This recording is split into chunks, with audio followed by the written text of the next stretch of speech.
देखिए हम लोग केमिस्ट्री में जो पढ़ रहे थे, फर्स्ट चैप्टर्स पढ़ रहे थे नेचर्स ऑफ मैटर, पदार्थ की प्रकृति। एक दो लेक्चर जिसका शुरू का निकल चुका है वो कर लीजिएगा, बहुत ज्यादा कुछ नहीं बताएं। देखिए हम लोग पढ़ रहे थे नेचर ऑफ मैटर, पदार्थ की प्रकृति। नेचर ऑफ मैटर, पदार्थ की प्रकृति, पदार्थ की प्रकृति, ठीक है। नेचर ऑफ,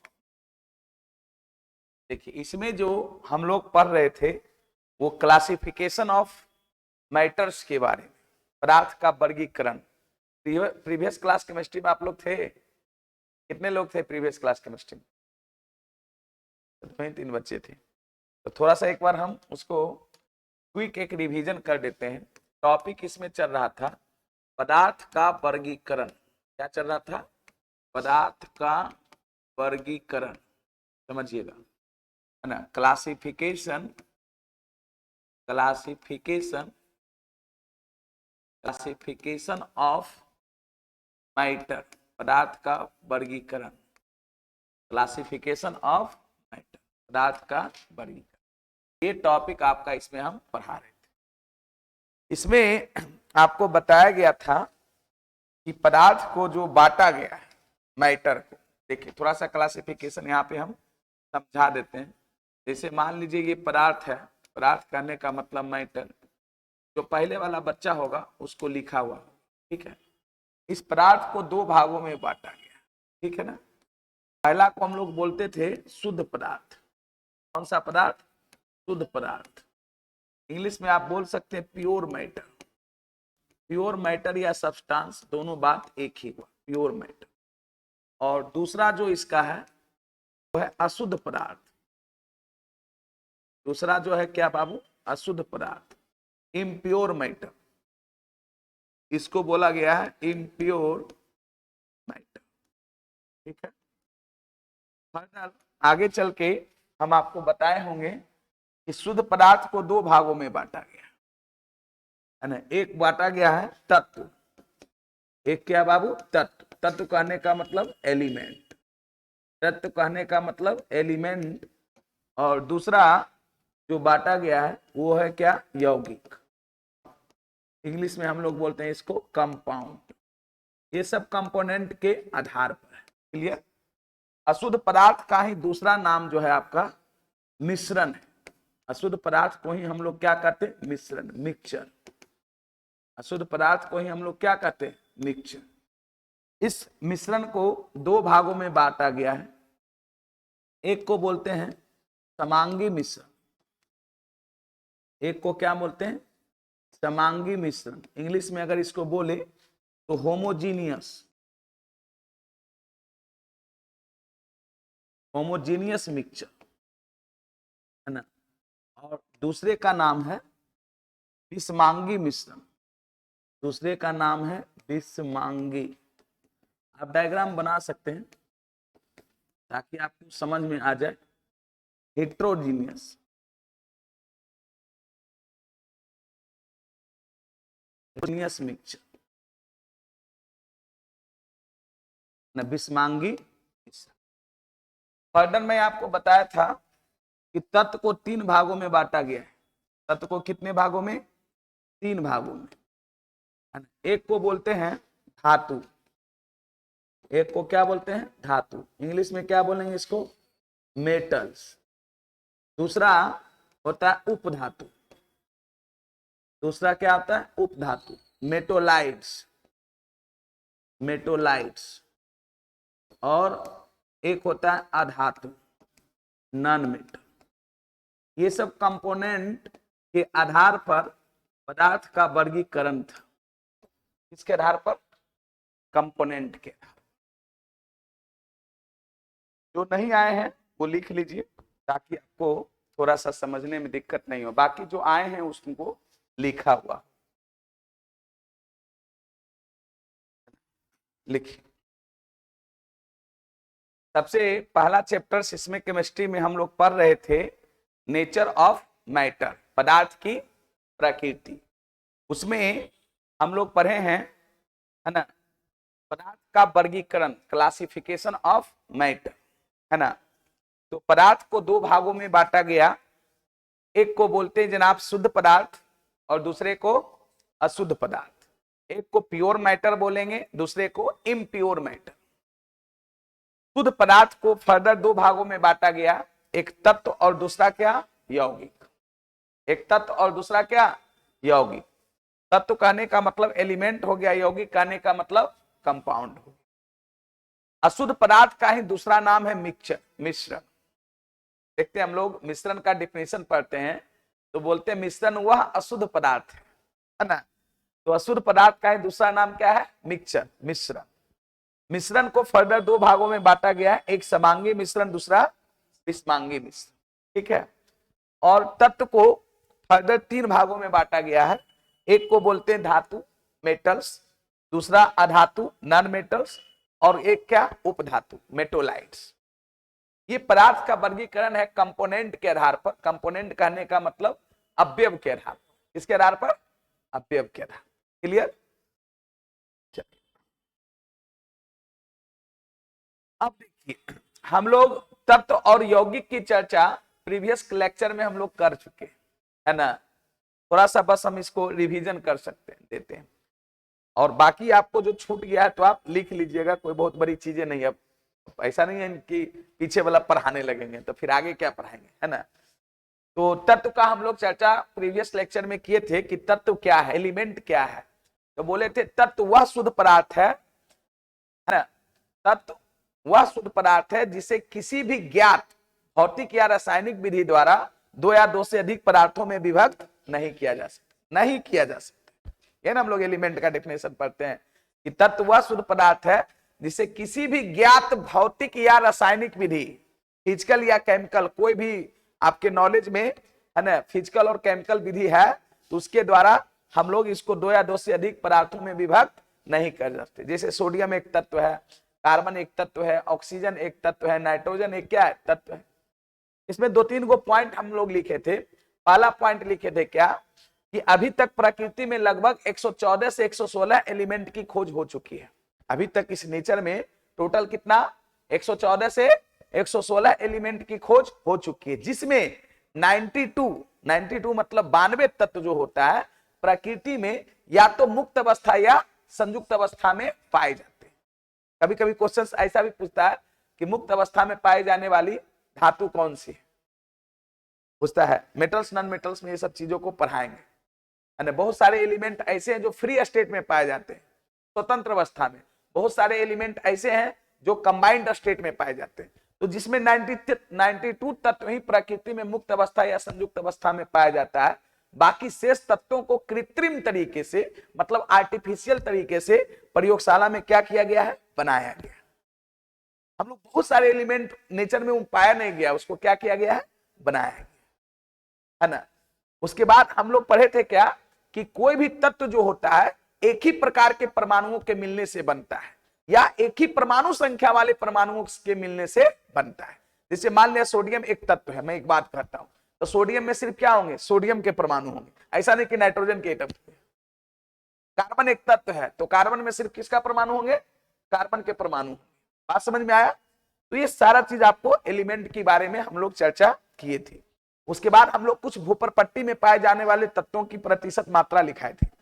भूपरपट्टी मतलब समझते ना, पृथ्वी के परत में। ये भी कभी कभी क्वेश्चन पूछता है कि भूपरपट्टी में, है ना, पाए जाने वाले तत्वों की प्रतिशत मात्रा में कौन सबसे अधिक है। तो सबसे ज्यादा कौन था, ऑक्सीजन। कितना परसेंट था, 49.85, लगभग उतना परसेंट है ऑक्सीजन। उसके बाद कौन है, सिलिकॉन, लगभग 25% के आसपास। उसके बाद हम जो 26.03, वही लगभग मैं एक अंदाज कर रहा हूं। और उसके बाद कौन था, एल्युमिनियम, वो 7% के आसपास था, है ना। तो मेरा कहने का मतलब है, अगर आपसे कोई पूछे कि भूपरपट्टी में सर्वाधिक मात्रा में पाए जाने वाला तत्व कौन सा है, तो ऑक्सीजन होगा। लेकिन ऑक्सीजन क्या है, अधातु है। लेकिन अधातु पूछेगा तो भी ऑक्सीजन होगा, लेकिन अगर धातु पूछा तब एल्युमिनियम होगा, क्योंकि ऊपर जो परसेंटेज मात्रा जिसका ज्यादा है, पहला है ऑक्सीजन, दूसरा नंबर पर सिलिकॉन आता है। तो ऑक्सीजन सिलिकॉन धातु है, ऑक्सीजन क्या है, अधातु है। सिलिकॉन क्या है, उपधातु है। तो कौन हो जाएगा? एल्युमिनियम। ये चीज मैंने आपको लिखाया है, वो लिख लीजिएगा। उसके बाद मानव शरीर में भी पाए जाने वाले तत्वों की प्रतिशत मात्रा हम लोग लिखे थे, उसमें भी सबसे ज्यादा कौन पाया जाता है? ऑक्सीजन ही पाया जाता है, और सेकेंड नंबर पे कार्बन, उसके बाद हाइड्रोजन। ये सब है कि कौन से एलिमेंट कितना पाए जाते हैं। और एक चीज और नोट का पॉइंट लिखाए थे कि मानव शरीर में भार के विचार से, वेट के विचार से कितना परसेंट वाटर होता है? 70%। कभी कभी ये भी पूछता है कि मानव शरीर में है ना भार के विचार से कितना जल होता है? 70%। ये सब चीजें लिखाई गई, ऐसा नहीं कि हम सिर्फ बक रहे हैं, है ना। प्रीवियस लेक्चर में लिखाया गया है, चूंकि बहुत सारे विद्यार्थी नए हैं तो हम उसको क्या कर रहे हैं? रिवीजन कर दे रहे हैं। उसके बाद हम लोग यौगिक की चर्चा किए थे, कंपाउंड का। तो यौगिक के बारे में हम लोग क्या बोले थे कि यौगिक वह शुद्ध पदार्थ है जो 2 या 2 से अधिक तत्वों को, किसको बाबू? 2 या 2 से अधिक तत्वों को भार के विचार से एक निश्चित अनुपात में मिलाने पर बनता है। यौगिक जब भी होता है, कोई भी कंपाउंड जो होता है, वो 2 या 2 से अधिक तत्वों को भार के विचार से एक निश्चित अनुपात में मिलाने पर बनता है। इसमें क्या है कि आप रेशियो चेंज कीजिएगा, कंपाउंड चेंज हो जाएगा। इसीलिए किसी भी यौगिक का रासायनिक फार्मूला, केमिकल सूत्र डिफाइन होता है। जितने भी आज कंपाउंड्स आप पढ़ रहे हैं उस सब का रासायनिक सूत्र होगा। जैसे हम कहते हैं जल एक यौगिक है, सही बात है, जल एक कंपाउंड है ना, वाटर कंपाउंड है। वो किसके मिलने से बना है? हाइड्रोजन और ऑक्सीजन। जल का तो सब लोग कंपाउंड फॉर्मूला जानता होगा, H2O। वाटर का कौन नहीं जानता है मॉलिक्यूलर फॉर्मूला? क्या जानता है? H2O। ये हाइड्रोजन और ऑक्सीजन के मिलने से बना है। इसमें अगर कोई कहेगा कि H2O में हाइड्रोजन और ऑक्सीजन का अनुपात कितना है, तो एक अनुपात कितना है? 8, भार के विचार से, क्योंकि H2O मतलब 2 गो एटम है। ये हो गया कितना? 2 ग्राम, और ऑक्सीजन कितना? 16 ग्राम। दोनों का अनुपात लेंगे तो 1:8 आएगा। ये भार के विचार से कितना है? 1:8। अब इसमें इसी हाइड्रोजन और ऑक्सीजन को अगर 1:16 के अनुपात में हम मिला देंगे तो हाइड्रोजन पेरोक्साइड बन जाएगा। क्या बन जाएगा? Hydrogen peroxide. मतलब इसमें रेशियो चेंज करेंगे तो कंपाउंड क्या हो जाएगा? चेंज हो जाएगा। जबकि मिश्रण में ऐसी बात नहीं है, एकदम ये बात ध्यान में रखिएगा।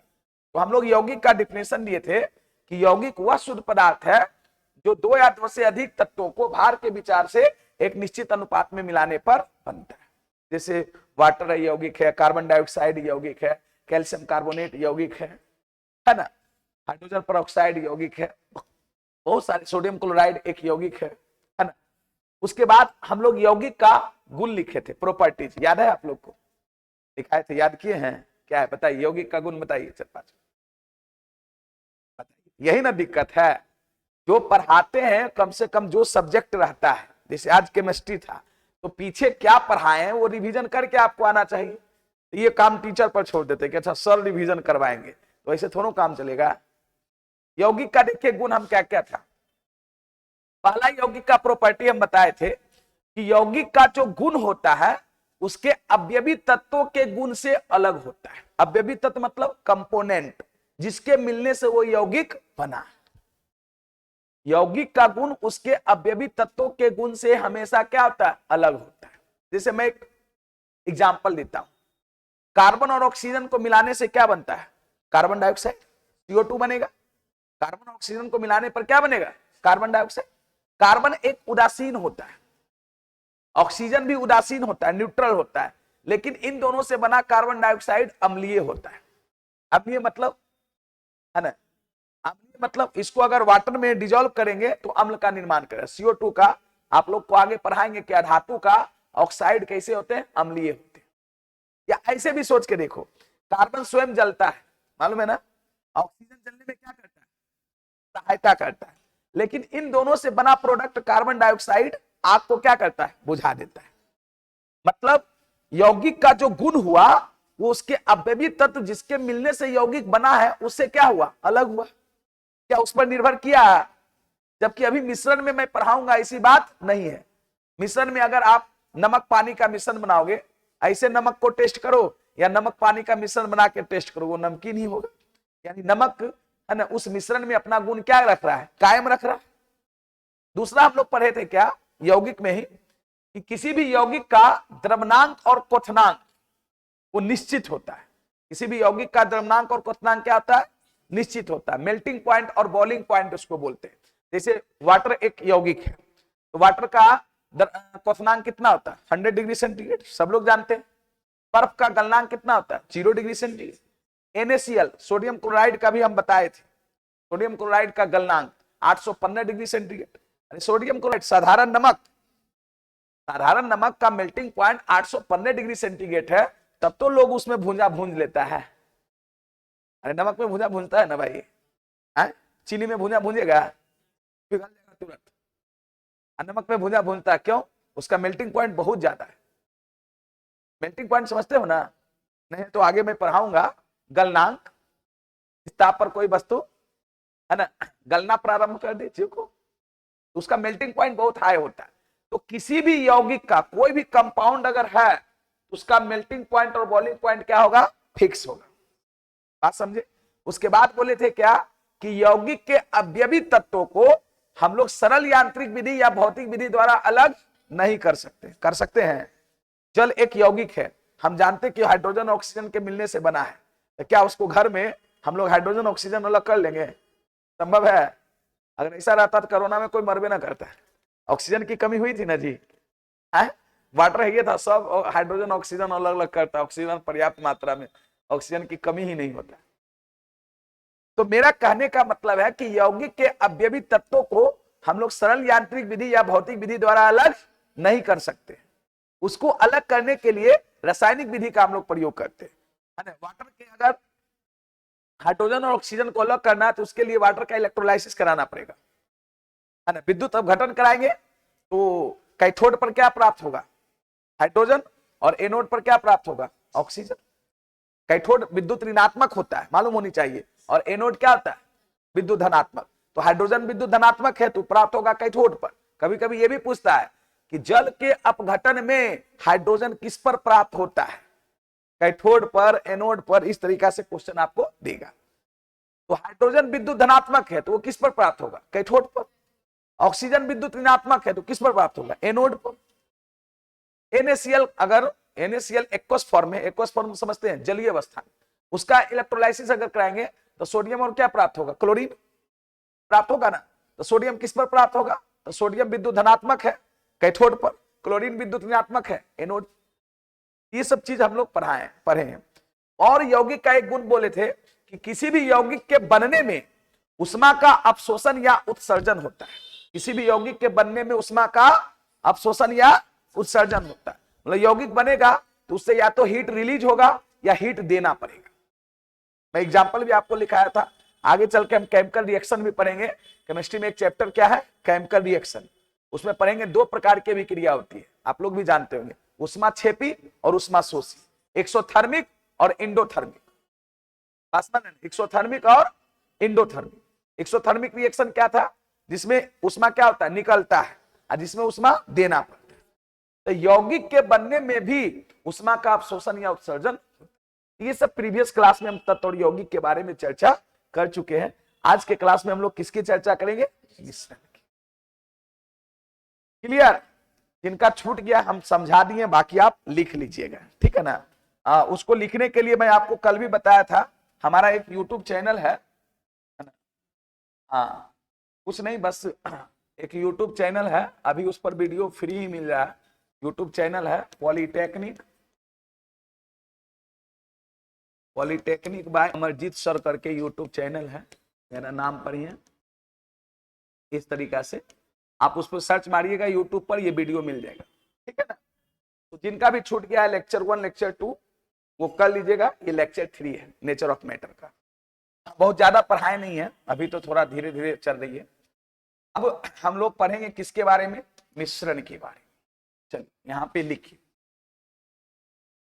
मिश्रण। मिश्रण क्या है? देखिए मिक्सचर, इसको इंग्लिश में क्या बोलेंगे? मिक्सचर। मिश्रण मतलब मिक्सचर। हेडिंग लगाइए, मिश्रण, मिक्सचर।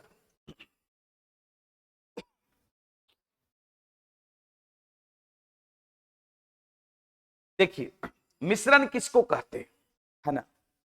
तो बोला जाता है, सिंपल सी बात है, हम लोग क्लासिफिकेशन में भी जस्ट देखें कि मिश्रण क्या है? अशुद्ध पदार्थ। अशुद्ध पदार्थ को ही मिश्रण कहते हैं।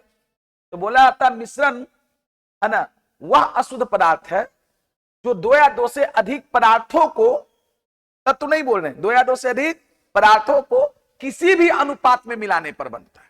कोई फाइनाइट रेशियो नहीं। फाइनाइट रेशियो में मिलाने पर बनता तो मिश्रण का भी केमिकल फार्मूला होता है। क्या मिश्रण का कोई केमिकल फार्मूला होता है? कोई रासायनिक सूत्र होता है? ऐसा क्यों नहीं होता? जैसे आप कल्पना कीजिए, एक गिलास आप पानी लेते हैं, वाटर, उसमें 50 ग्राम चीनी को मिलाइए, वो क्या कहलाएगा? चीनी पानी का मिश्रण। 100 ग्राम भी मिलाएंगे तो वो चीनी पानी का मिश्रण कहलाएगा, उसका नाम कुछ और हो जाएगा। ऐसा नहीं ना होगा? तो इसीलिए कहा गया कि मिश्रण वह अशुद्ध पदार्थ है जो दो या दो से अधिक पदार्थों को भार के विचार से किसी भी अनुपात में मिलाने पर बनता है। इसीलिए है ना, किसी भी मिश्रण का कोई भी रासायनिक सूत्र नहीं होता है, केमिकल फार्मूला डिफाइन होता है? नहीं होता है। जबकि कोई भी यौगिक का केमिकल फार्मूला डिफाइन होता है, रासायनिक सूत्र डिफाइन होता है। कभी कभी ऐसा भी आपको देता है कभी कभी क्वेश्चन, इनमें से कौन यौगिक है, इनमें से कौन मिश्रण है, ऐसा क्वेश्चन देखे होंगे, 4 ऑप्शन इस तरीका से देता है। तो आप देखिएगा कि जिसका केमिकल फार्मूला डिफाइन है वो क्या है? यौगिक है। जिसका केमिकल फार्मूला डिफाइन नहीं है वो यौगिक नहीं है, वो क्या है? मिश्रण। बात समझ गए ना? चलिए लिखिए, डिफिनेशन लिखिए इसका। देखिए, मिश्रण वह अशुद्ध पदार्थ है, मिश्रण वह अशुद्ध पदार्थ है, अशुद्ध पदार्थ मतलब इम्प्योर मैटर। मिश्रण वह अशुद्ध पदार्थ है जो दो या दो से अधिक पदार्थों को, दो या दो से अधिक पदार्थों को भार के विचार से, वेट के विचार से किसी भी अनुपात में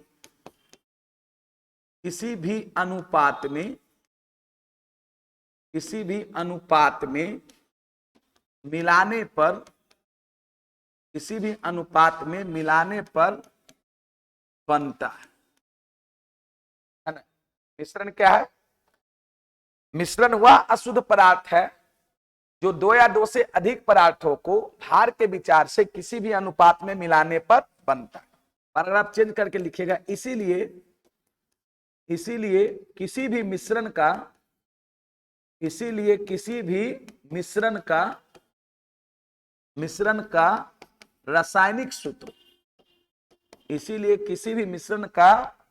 रासायनिक सूत्र, मतलब केमिकल फॉर्मूला, इंग्लिश में इसको क्या बोलेंगे जनाब?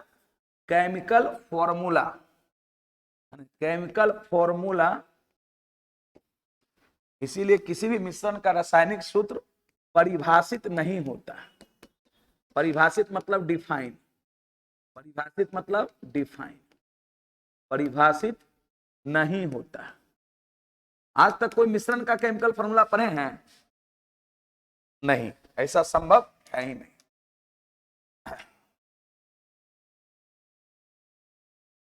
क्लियर? जैसे एग्जाम्पल आप कुछ भी लिख सकते हैं। जैसे हम लोग कर सकते हैं चीनी और पानी का मिश्रण, चीनी और पानी या जल बोलिए जो कहिए, पानी का मिश्रण, ये मिक्सचर है। दूसरा हम लोग कह सकते हैं, है ना, जल और अल्कोहल का मिश्रण।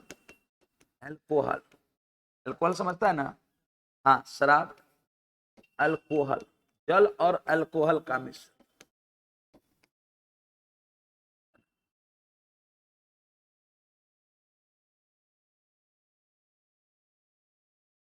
बहुत सारे एग्जाम्पल्स होंगे और एग्जाम्पल भी देंगे, टेंशन मत। ठीक है? मिश्रण क्या है? मिश्रण वह अशुद्ध पदार्थ है जो दो या दो से अधिक पदार्थों को भार के विचार से किसी भी अनुपात में मिलाने पर बनता है। इसीलिए किसी भी मिश्रण का, है ना, रासायनिक सूत्र परिभाषित नहीं होता। जैसे चीनी और पानी का मिश्रण, जल और अल्कोहल का मिश्रण, चीनी और बालू का मिश्रण भी कह सकते हैं, है ना। बहुत सारा मिश्रण बनेगा। दूध और पानी का मिश्रण, है ना, नाइट्रोजन और जल का मिश्रण नहीं हो सकता है? हो सकता है। अब देखिए, अब इसमें कुछ चीजें और लिखते हैं। ठीक है, थोड़ा सा मिश्रण का गुण पहले लिख लीजिए, उसके बाद प्रकार लिखे। यहां लिखिए मिश्रण का गुण।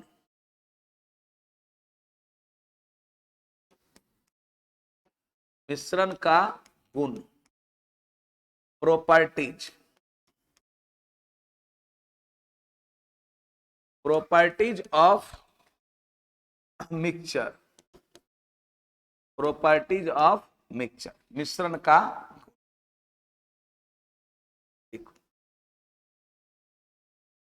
प्रॉपर्टीज ऑफ मिक्सचर, मिश्रण का गुण। देखिए पहला प्रॉपर्टी इसका क्या है,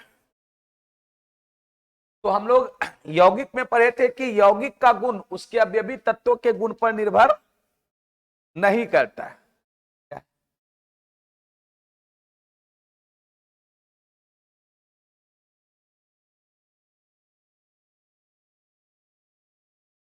देख लीजिए कोई अगर आए। देखिए यौगिक में हम लोग पढ़े थे कि यौगिक का गुण जो होता है कि उसके अवयवी तत्वों के गुण पर निर्भर नहीं करता है, लेकिन मिश्रण का गुण उसके अवयवी तत्वों के गुण पर निर्भर करता है। ये बात ध्यान रखिए। या कह सकते हैं मिश्रण का गुण उसके अवयवी तत्वों के गुण के क्या होते हैं, समान होते हैं। देखिए पहला पॉइंट लिखिए, मिश्रण का गुण, मिश्रण का गुण उसके अवयवी तत्व, अवयवी तत्व समझते हैं ना, जिसके मिलने से वो बना है। मिश्रण का गुण उसके अवयवी तत्वों के गुण के, अवयवी तत्वों के गुण के समान होते हैं। समान मतलब इक्वल होते हैं, समान होते हैं। अर्थात अर्थात अर्थात किसी भी मिश्रण का गुण, अर्थात किसी भी मिश्रण का गुण, गुण उसके अवयवी तत्वों के गुण पर, उसके अवयवी तत्वों के गुण पर निर्भर करता है। गुण पर क्या करता है, निर्भर करता है। ठीक है, पहला पॉइंट। मिश्रण का गुण उसके अवयवी तत्वों के गुण के समान होते हैं, अर्थात मिश्रण का गुण जो होता है उसके अवयवी तत्वों के गुण पर निर्भर करता है। दूसरा देखिए, कहता मिश्रण के अवयवी तत्वों को सरल यांत्रिक विधि या भौतिक विधि द्वारा अलग किया जा सकता है, और हम लोग कर सकते हैं। मान लिया चीनी पानी का मिश्रण बनाए, तो क्या घर पर हम चीनी और पानी को अलग कर सकते हैं या नहीं कर सकते? सोच के देखो, नहीं कर सकते हैं? एकदम कर सकते हैं। उसको क्या करेंगे, हीट करेंगे, पानी वेपोराइज हो जाएगा। तो अगर अगर उसको आप कहेगा सर पानी कहाँ अलग हुआ, पानी तो उड़ गया, ऐसा नहीं है। अगर उसको, उसके वाष्प को आप इकट्ठा करेंगे, अगर उसको ढक के रखिएगा और एक टोटी लगा के उसको गिराइएगा, तो पानी भी अलग होगा कि नहीं होगा, और बाकी जो बच जाएगा क्या हो जाएगा, चीनी। तो मिश्रण के अवयवी तत्वों को हम सरल यांत्रिक, देखो सरल यांत्रिक विधि या भौतिक विधि किसको कहते हैं, जिसको हम घरों में आसानी पूर्वक कर सकते हैं। जैसे उसमें क्या आता है, छानना, निथारना, उबालना। जैसे मान लिया जाए हम कहते हैं पानी और बालू का मिश्रण है, पानी और किसका, बालू का। हो सकता है मिश्रण? नहीं हो सकता है। पानी में बालू मिला हुआ, तो क्या उसको अलग नहीं कर सकते हैं? उसको छान देंगे तो बालू अलग हो जाएगा, पानी अलग हो जाएगा। तो कहने का मतलब हुआ कि मिश्रण के अवयवी तत्वों को सरल यांत्रिक विधि या भौतिक विधि द्वारा अलग किया जा सकता। इसको अलग करने के लिए लेबोरेटरी जाने की कोई जरूरत नहीं है, लेकिन यौगिक के अवयवी तत्वों को हम अलग नहीं कर सकते। तो लिखो दूसरा प्रॉपर्टी यही है, मिश्रण के अवयवी तत्वों को, मिश्रण के अवयवी तत्व, ये सब तो बेसिक जानकारी है, अभी तो मेन केमिस्ट्री आपको एटॉमिक स्ट्रक्चर से चालू होगा। मिश्रण के अवयवी तत्वों को सरल यांत्रिक विधि, सरल यांत्रिक विधि, सरल यांत्रिक विधि या भौतिक विधि द्वारा, सरल यांत्रिक विधि या भौतिक विधि द्वारा विधि द्वारा अलग किया जा सकता है, अलग किया जा सकता है, जबकि यौगिक में ऐसा बात नहीं था। चलिए तीसरा पॉइंट हम लोग चलते हैं। तीसरा पॉइंट लिख सकते हैं, मिश्रण का किसी भी या मिश्रण का द्रव्यनांक, द्रव्यनांक मतलब मेल्टिंग पॉइंट, एमपी शॉर्ट में लिखते हैं, एमपी मतलब मेल्टिंग पॉइंट। मिश्रण का द्रव्यनांक एवं क्वथनांक, मिश्रण का द्रव्यनांक एवं क्वथनांक, क्वथनांक मतलब बॉइलिंग पॉइंट निश्चित नहीं होता है, निश्चित नहीं होता है। किसी भी मिश्रण का द्रव्यनांक और क्वथनांक निश्चित नहीं होता, जबकि यौगिक का द्रव्यनांक और क्वथनांक निश्चित होता है।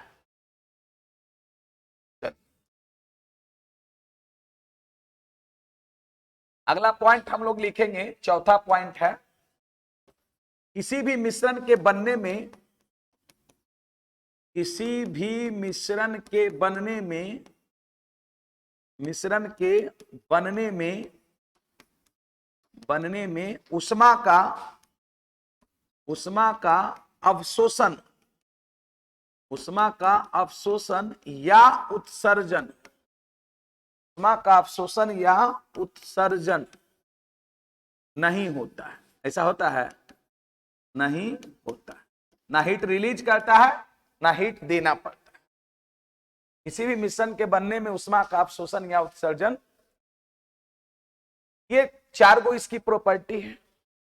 या ये भी कह सकते हैं मिश्रण में कोई नया पदार्थ का निर्माण नहीं होता, ये भी पॉइंट लिख सकते हैं। लिखना है तो पॉइंट जितना बना लीजिए। मिश्रण में कोई नया पदार्थ, मिश्रण में कोई नया गुण वाला पदार्थ, नया गुण वाला पदार्थ का निर्माण नहीं होता है, जबकि यौगिक में नया गुण वाला पदार्थ का निर्माण होता है। ये आपकी मिश्रण की कुछ प्रॉपर्टी है। क्लियर? देखिए अभी बहुत टाइम है आपके एग्जामिनेशन में, जहां तक हम देख पा रहे हैं 7 से 8 महीने टाइम, लेकिन अभी से अगर आप रेगुलर क्लास करिएगा तो छोटी छोटी चीजों को पढ़ते पढ़ते हम लोग आगे तक जाएंगे।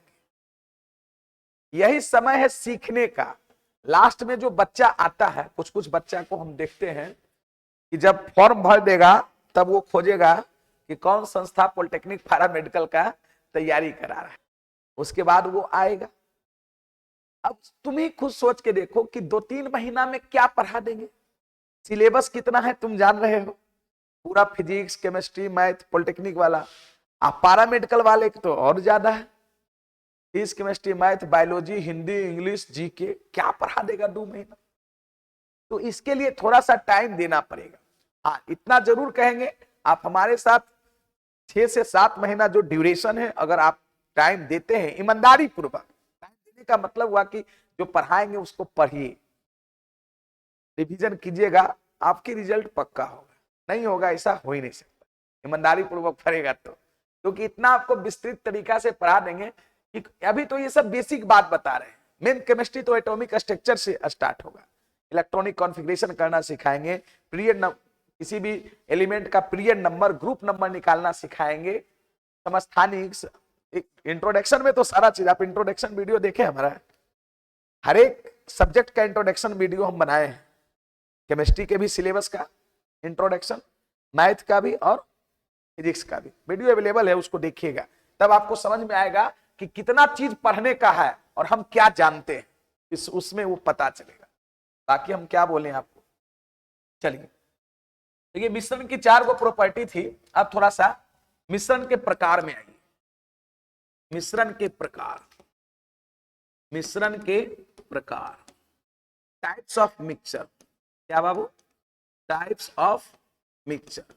तो जैसा कि हम लोग उस डायग्राम में देखे थे कि मिश्रण कितने प्रकार के होते हैं, 2 प्रकार के देखे थे ना भाई। मिश्रण कितने प्रकार के होते हैं, 2 प्रकार। मिश्रण है ना, मुख्यतः दो प्रकार के, मुख्यतः कितने, दो प्रकार के, दो प्रकार के होते। और देखो ऑब्जेक्टिव क्वेश्चन वही बच्चा बना सकता है जिसको थ्योरी पे पूरा कमांड।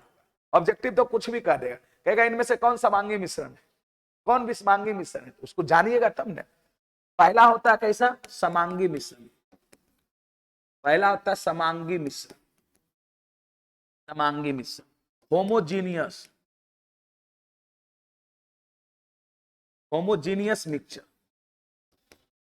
ऐसा मिक्सचर, होमोजीनियस मिक्सचर। और दूसरा होता है विषमांगी मिश्रण, विषमांगी मिश्रण, हेट्रोजीनियस, हेट्रोजीनियस, हेट्रोजीनियस मिक्सचर। पहला होता है समांगी मिश्रण, दूसरा होता है विषमांगी मिश्रण। मिश्रण दो प्रकार।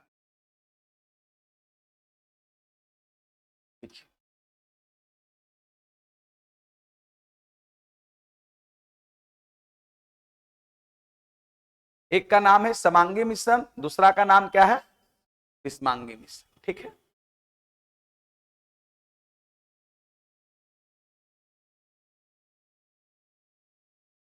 सबसे पहला हम लोग आते हैं किस पर, समांगी मिश्रण।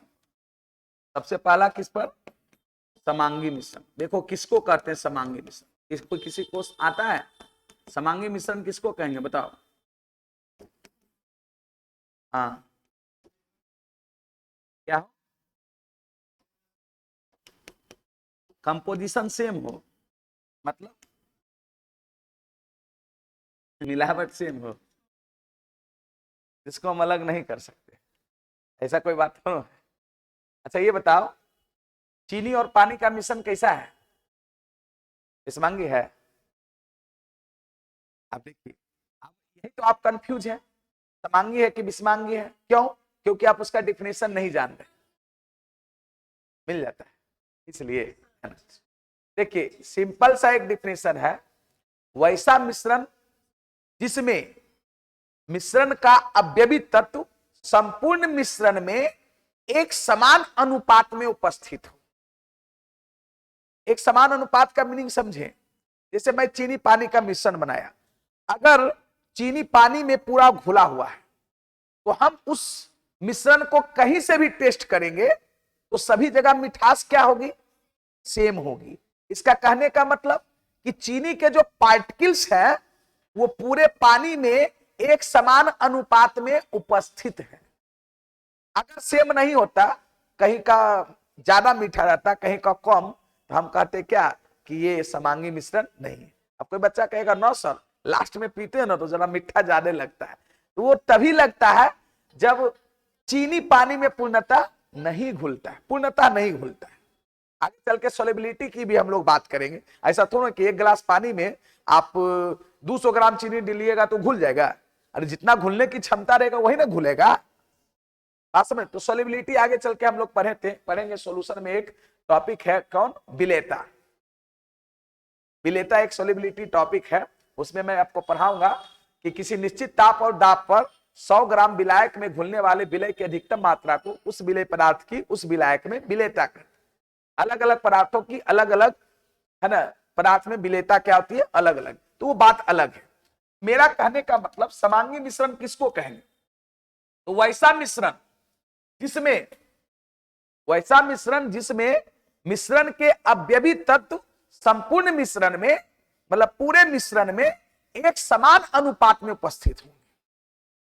मतलब उस मिश्रण को हम कहीं से भी निकाले तो उसमें जो रेशियो होगा वो क्या होगा, सेम, तब हम उसको क्या बोलेंगे, समांगी मिश्रण। अब आप लोगों के मन में ये प्रश्न उठ रहा होगा, क्या उठ रहा होगा प्रश्न, कि लगता है कि खाली चीनी पानी का मिश्रण ही समांगी है। ऐसा बात नहीं। देखिए मिश्रण जो बनता है, जैसे हम लोग पदार्थ के जनरली 3 अवस्था जानते हैं, ठोस, द्रव, गैस। बालू और, वो समांगी नहीं होगा। बालू और पानी का मिश्रण कभी समांगी होगा क्या, पानी में बालू के पार्टिकल्स एक समान उपस्थित होंगे, कहीं कम होंगे कहीं क्या होंगे, ज्यादा, उसको हम समांगी मिश्रण नहीं कहेंगे। तो मेरा कहने का है कि मिश्रण जो होता है, एक देखो, एक ठोस में ठोस का मिश्रण होगा, एक ठोस में द्रव का मिश्रण होगा, एक द्रव में द्रव का मिश्रण होगा, एक द्रव में गैस का मिश्रण होगा, और गैस में गैस का। नहीं समझे? जैसे जैसे कोई ठोस पदार्थ को ठोस पदार्थ में मिला सकते नहीं मिला सकते। मान लिया हम कहते हैं चीनी बालू का मिश्रण, चीनी को बालू में मिलाइए, एक समान अनुपात उपस्थित होगा? ये संभव है? हम कहीं से चीनी और बालू के मिश्रण को उठाएंगे तो ऐसा जरूरी है कि जितना इसमें चीनी का पार्टिकल से और बालू का पार्टिकल से उतना ही उसमें होगा? ये संभव है? नहीं संभव। तो ऐसा मत समझ लेना कि ठोस में ठोस का मिश्रण हमेशा विषमांगी होगा। आप लोग एक जानते होंगे पीतल मिश्र धातु है, किसका? किसी को पता है? फेमस क्वेश्चन आता है, तांबा और टीन का, सॉरी तांबा और जिंक का। तांबा टीन तो कांसा होता है, कांसा मिश्र धातु होता है तांबा और किसका? टीन का। जबकि पीतल होता है तांबा और जिंक का। तो वो एक समांगी मिश्रण होता है, उसको कहीं से काटेंगे तो उसमें है ना तांबा और जिंक का जो रेशियो होगा वो 80 और 20% का रेशियो होगा। ऐसा कोई जरूरी नहीं है कि ठोस में ठोस का मिश्रण समांगी होगा या ठोस में ठोस का मिश्रण विषमांगी होगा। वो निर्भर किस पर करेगा? कंपोनेंट पर। जैसे हम कहते हैं मतलब द्रव में द्रव का मिश्रण, जैसे हम लोग अगर कहें कि पानी और दूध का मिश्रण, तो वो समांगी हो जाएगा? अरे होगा ना? पानी दूध में पूर्णतः घुल जाएगा ना? नहीं घुलता है तो फिर दूध में पानी लोग मिलाता कैसे है? अल्कोहल और पानी का मिश्रण क्या होगा? समांगी होगा। लेकिन पानी और केरोसिन का मिश्रण समांगी होगा? वो घुलेगा, केरोसिन तेल छाल आ जाएगा। हाँ, पानी और नमक का मिश्रण समांगी होगा। मैं द्रव में द्रव की बात कर रहा था। उसी प्रकार से द्रव में गैस के मिश्रण की अगर हम लोग बात करें, द्रव में गैस का, तो सभी गैस द्रव में नहीं घुलते। कार्बन डाइऑक्साइड गैस जल मतलब जल में घुलेगा। वाटर और कार्बन डाइऑक्साइड का मिश्रण कहेगा तो वो समांगी होगा। लेकिन यही अगर जल और नाइट्रोजन का मिश्रण कहेगा तो वो क्या हो जाएगा? विषमांगी हो जाएगा। तो किसी भी मिश्रण का समांगी और विषमांगी होना उसके कंपोनेंट पर निर्भर करता है कि आप किसका किसका मिक्सचर बना रहे हैं। आप ये नहीं कह सकते हैं कि ये ठोस में ठोस का मिश्रण है तो विषमांगी हो जाएगा। बहुत सारे ठोस में ठोस का मिश्रण समांगी भी होगा और विषमांगी भी। लेकिन दो बात को ध्यान में रखना, जो कि नोट करके आगे हम लिखेंगे। किसी भी ठोस में गैस का मिश्रण हमेशा विषमांगी होता है। किसी भी ठोस में गैस का, कोई भी सॉलिड, कोई भी गैसियस सब्सटेंस में पूर्णतः नहीं घुलेगा। और किसी भी गैस में गैस का मिश्रण हमेशा समांगी होता है, गैस में गैस का। तो चलिए अभी तो इसका डिफिनेशन लिखिए, पहले लिखिए।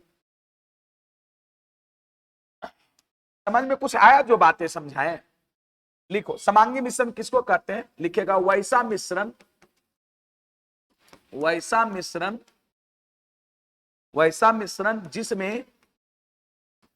जिसमें मिश्रण के अवयवी तत्व, मिश्रण के अवयवी तत्व, अवयवी तत्व मतलब कंपोनेंट, जिसमें मिश्रण के अवयवी तत्व संपूर्ण मिश्रण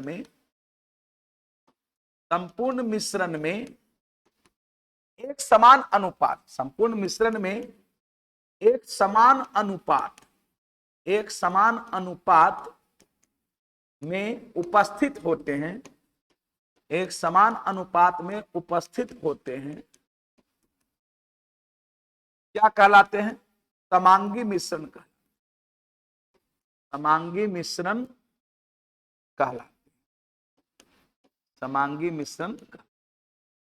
वैसा मिश्रण जिसमें मिश्रण के अवयवी तत्व संपूर्ण मिश्रण में एक समान अनुपात में उपस्थित होते हैं, उसको हम लोग क्या बोलते हैं? समांगी मिश्रण। जैसे एग्जाम्पल के तौर पे पहले हम लोग ठोस में ठोस की बात करें तो आपको मालूम होनी चाहिए कांसा किसका है? तांबा है ना, कांसा कॉमा तांबा मतलब Cu, तांबा और टीन का, टीन मतलब हो गया Sn। कांसा, तांबा और टीन का एक समांगी, एक कैसा? समांगी मिश्र धातु है। कैसा मिश्र धातु है? समांगी मिश्र धातु है। ये ठोस में ठोस का मिश्रण है, लेकिन कैसा है? समांगी। उसी प्रकार से है ना, उसी प्रकार से जस्ता, सॉरी ये थी जस्ता करें का पीतल। कौन बाबू? पीतल। और भी बहुत सारे, ऐसा नहीं, जितना भी आप मिश्र धातु पढ़ते हैं वो समांगी होता है। आगे चल के मिश्र धातु भी टॉपिक पढ़ाएंगे, किसमें, मेटल्स और नॉन मेटल्स में, कि कौन से मिश्र धातु के कंपोनेंट किसका किसका वो मिश्रण है, ये भी कभी कभी पूछता है। पीतल ये किसका है, तांबा और जिंक का, तांबा Cu और जिंक का, तांबा और जिंक, जिंक मतलब क्या हो गया, Zn, तांबा और जिंक का एक समांगी मिश्र धातु। ऐसा मिश्र धातु है समांगी। और भी हम एग्जांपल दे सकते, ये तो ठोस में ठोस का हो गया। अगर ठोस में द्रव का कहेगा तो चीनी और जल का मिश्रण, किसका बाबू, चीनी और जल का मिश्रण, चीनी और जल का मिश्रण, ये समांगी है। क्यों, चीनी जल में घुल जाएगा। और भी दे सकते हैं, अरे नमक और जल का मिश्रण, किसका, नमक,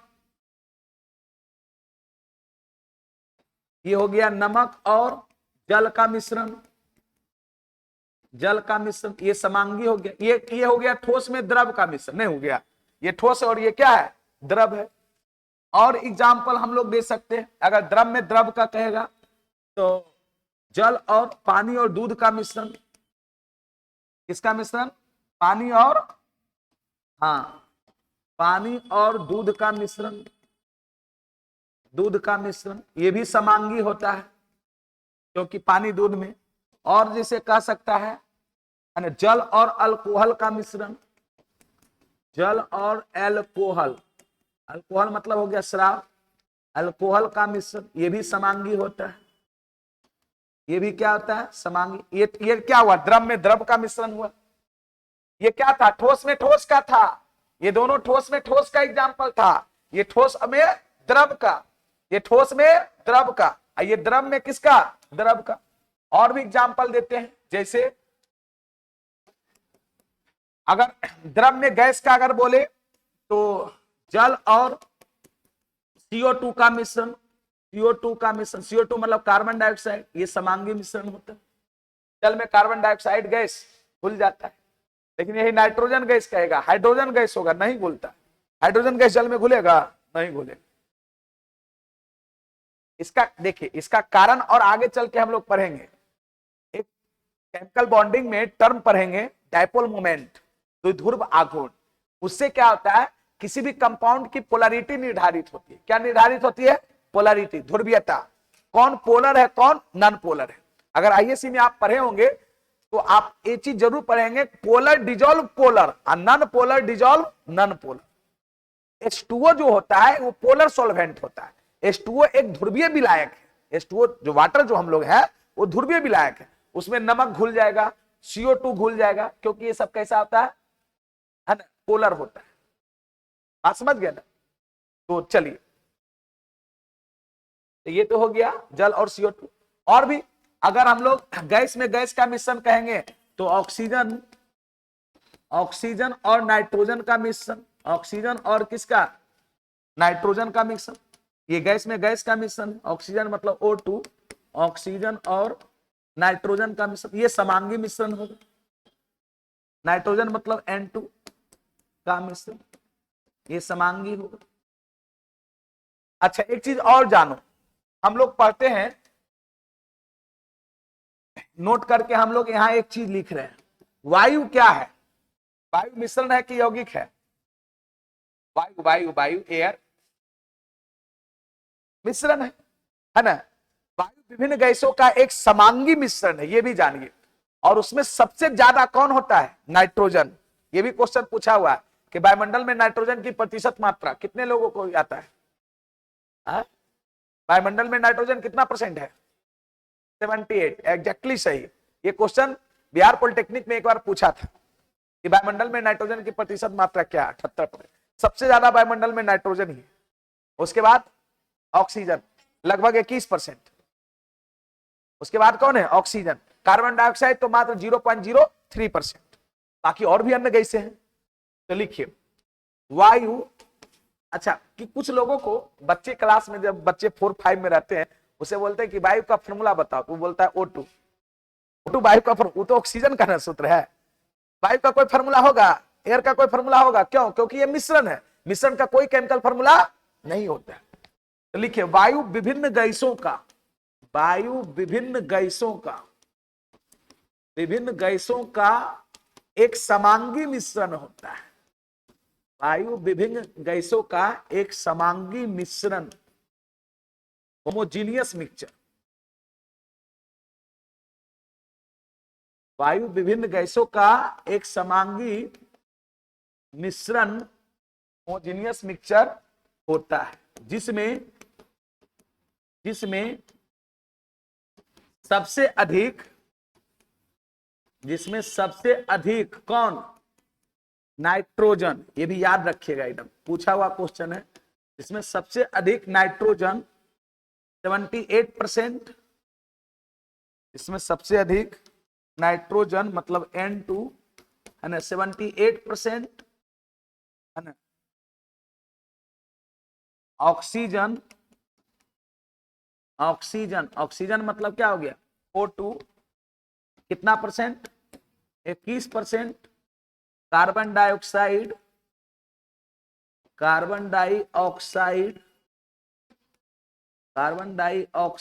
मतलब CO2 कितना परसेंट?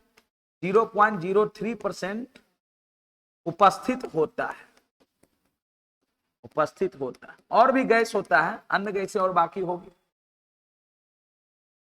तो वायु विभिन्न गैसों का एक समांगी मिश्रण है ना, जिसमें सबसे अधिक कौन? नाइट्रोजन 78% होता है, उसके बाद ऑक्सीजन 21%, कार्बन डाइऑक्साइड 0.03%। नोट का जो भी बात लिखते हैं उसको याद रखना है। चलिए अब आते हैं दूसरा, विषमांगी मिश्रण किसको कहेंगे? क्या बाबू? विषमांगी मिश्रण हेट्रोजीनियस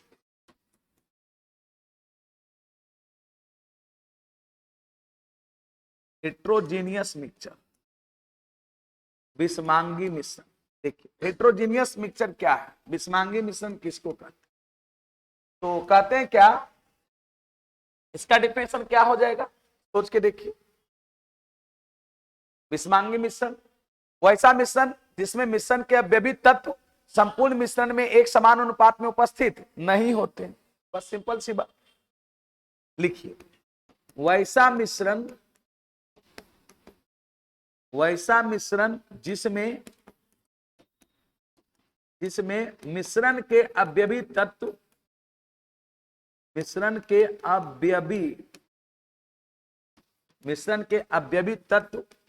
संपूर्ण मिश्रण में एक समान अनुपात, संपूर्ण मिश्रण में एक समान अनुपात में उपस्थित नहीं होते, क्या कहलाते हैं? विषमांगी मिश्रण कहलाते हैं। विषमांगी मिश्रण कहलाते हैं वैसा मिश्रण जिसमें मिश्रण के अवयवी तत्व संपूर्ण मिश्रण में एक समान अनुपात में उपस्थित नहीं होते, उसको हम लोग क्या बोलेंगे? विषमांगी मिश्रण। जैसे अभी एग्जाम्पल देते हैं, देखो हम इसमें भी एग्जाम्पल देते हैं ठोस में ठोस का। बहुत सारे मिक्सचर हम लोग देते हैं एग्जाम्पल जो कि ठोस में ठोस का विषमांगी। जैसे हम लोग कहेंगे चीनी और नमक का मिश्रण, चीनी और किसका? नमक का मिश्रण। चीनी कैसा है? ठोस। नमक भी कैसा है? ठोस।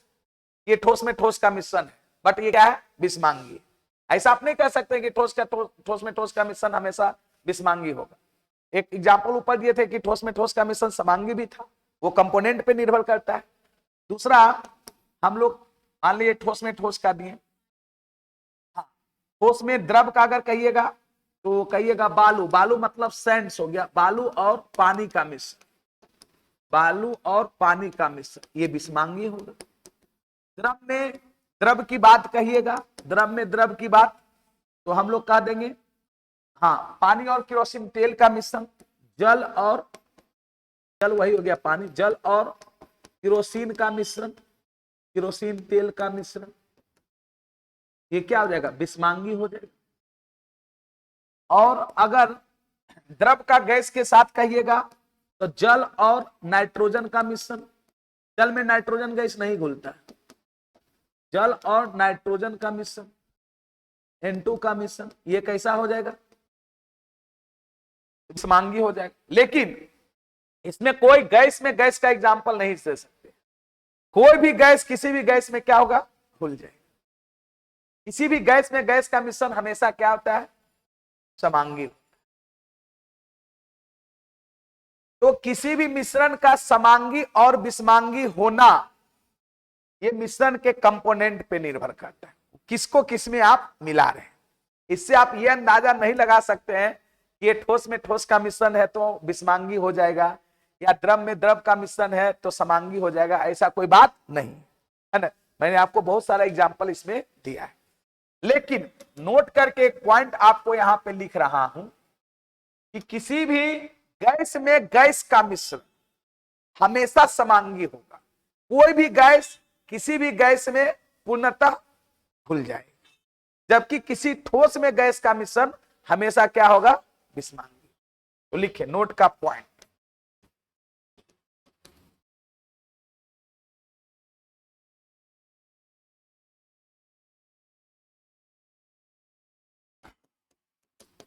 देखिए किसी भी मिश्रण का समांगी या विषमांगी होना,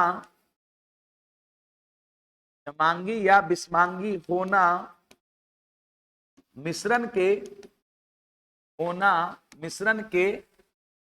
कंपोनेंट मतलब अवयव, कंपोनेंट अवयव मतलब क्या हो गया, कंपोनेंट, अवयव पर निर्भर करता है, लेकिन फिर भी किसी गैस में गैस का मिश्रण, किसी गैस में है ना गैस का मिश्रण, किसी गैस में गैस का मिश्रण हमेशा क्या होता है, समांगी होता है, हमेशा समांगी होता है, मतलब होमोजीनियस होता है, हमेशा समांगी मतलब होमोजीनियस, हमेशा समांगी होता है, लेकिन हम हमेशा समांगी होता है, जबकि किसी ठोस में गैस का मिश्रण, किसी ठोस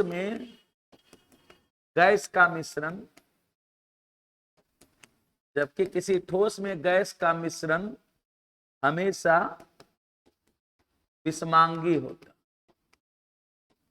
हमेशा विषमांगी मतलब हेट्रोजीनियस,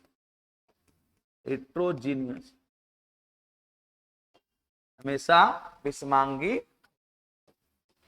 ये हमारा मिक्सचर था।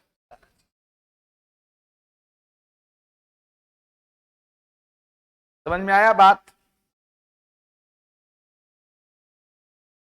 उस क्वेश्चन तो आप लोग बुक है देखिए, लेकिन बुक ही यही बुक लगे ना, वही बुक पैरामेडिकल लीजिए, पॉलिटेक्निक, तो आप केमिस्ट्री और सेमे देता है,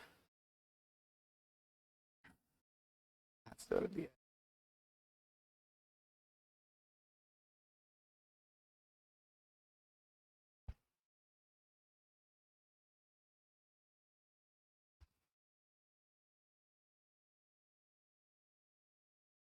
देखिए इसमें कुछ क्वेश्चंस दिया है जो कि प्रीवियस जो हम लोग पढ़े थे उस पर आधारित क्वेश्चन है।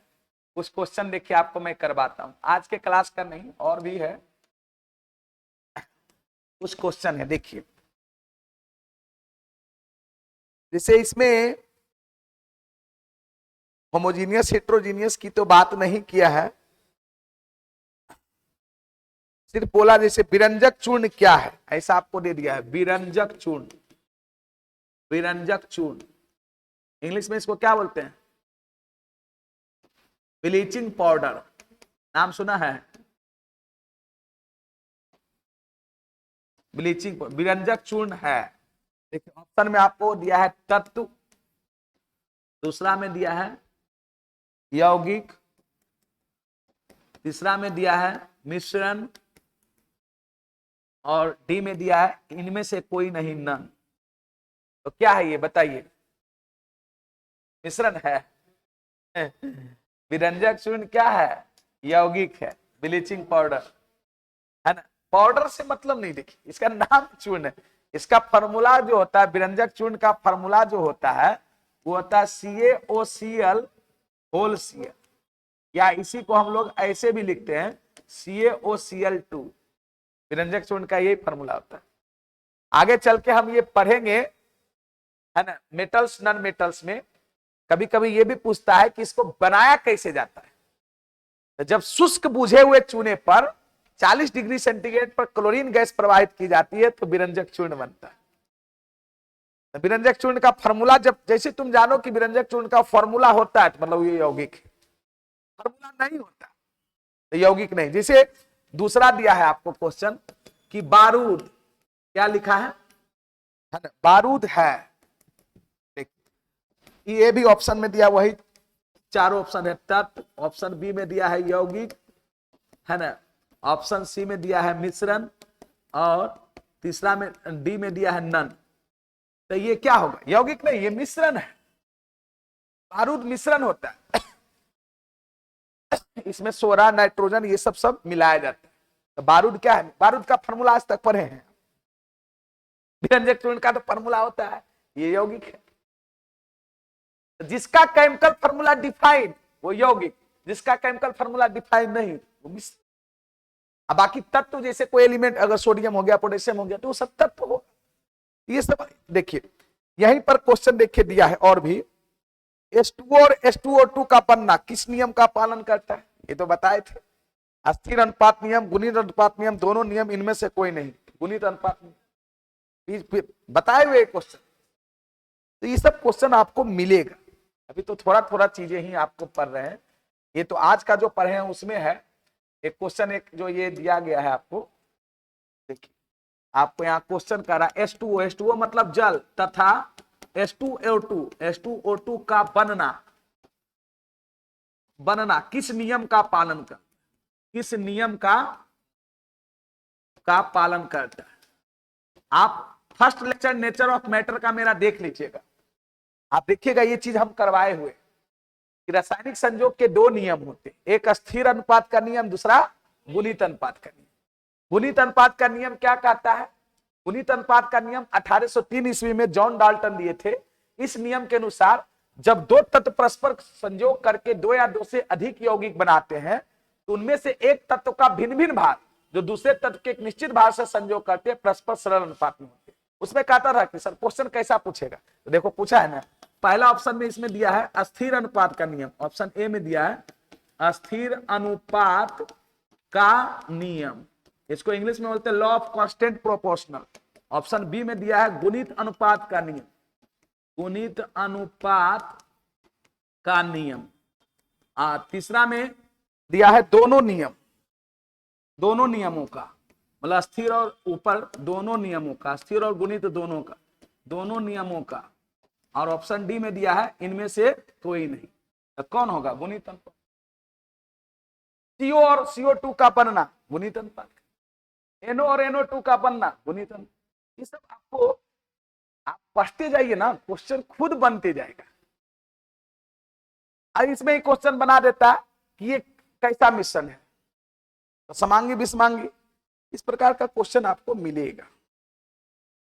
चीनी का जलीय विलयन है, तत्व यौगिक मिश्रण क्या है? मिश्रण है ना। ये सब क्वेश्चन आपको खुदे बनने लगेगा। चलिए नोट कर लीजिए, एक दो क्वेश्चन में लिख लीजिए।